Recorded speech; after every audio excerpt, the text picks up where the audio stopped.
Alors, dans le 37, on nous demande, dans le petit a, de trouver trois nombres consécutifs dont la somme vaut 513. Alors, très bien. Donc déjà, on va se poser la question de ce que c'est trois nombres entiers consécutifs. Eh bien, c'est 1, plus 2, plus 3. C'est trois nombres entiers qui se suivent.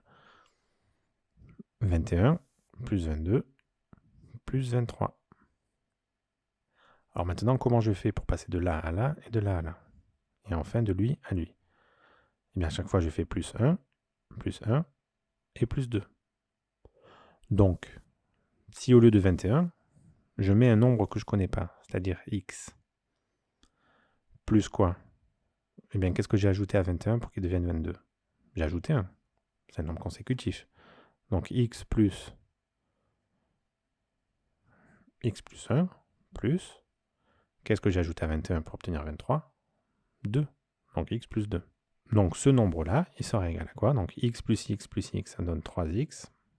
1 plus 2, ça donne plus 3. Et ce nombre-là, il n'est pas égal à n, mais il vaut 513. Donc, on trouve directement 3x plus 3 égale à 513. 3x est égal à 510. X est égal à 510 divisé par 3, ce qui est égal à 170. Donc, comment est-ce qu'on peut vérifier? Eh bien, je remplace x par 170. Je vais faire 170 plus 171 plus 172. Et bien ça, quand on additionne, ça nous donne bien 513.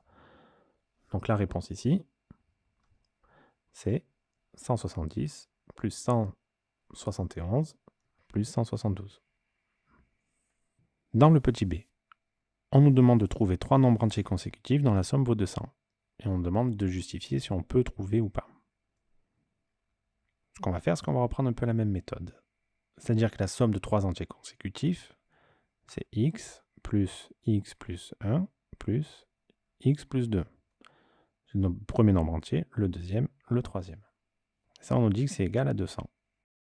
On va partir du principe qu'on peut trouver ça. X plus x, ça fait 3x, plus 3 égale à 200. 3x égale 197. Qu'est-ce qui se passe ici? Si je continue l'équation, je vais diviser ici par 3 et diviser ici par 3. Mais, qu'est-ce qui se passe? Ici, 197, c'est pas un multiple de 3. Donc, qu'est-ce qui va se passer? Le petit x, il ne sera pas entier. Il ne sera pas entier parce que 197 divisé par 3, ça ne va pas me donner un nombre entier. Tout simplement. Voilà la justification. On continue. Trouve 4 nombres entiers consécutifs dont la somme vaut 1254. Donc là, c'est le premier nombre entier, c'est x. Le deuxième, x plus 1, plus x plus 2, plus x plus 3. Donc premier, deuxième, troisième, quatrième. Et tout ça, sera égal à 1254.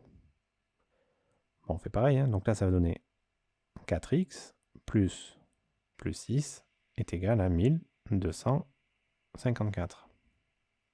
4x sera égal à 1248.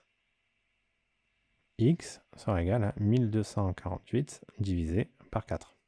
X sera égal à 312. Donc les 4 nombres entiers consécutifs ici, c'est 312, 313, 314 et 315. Quand on vérifie, si on additionne tout ça, ça nous donne bien 1254.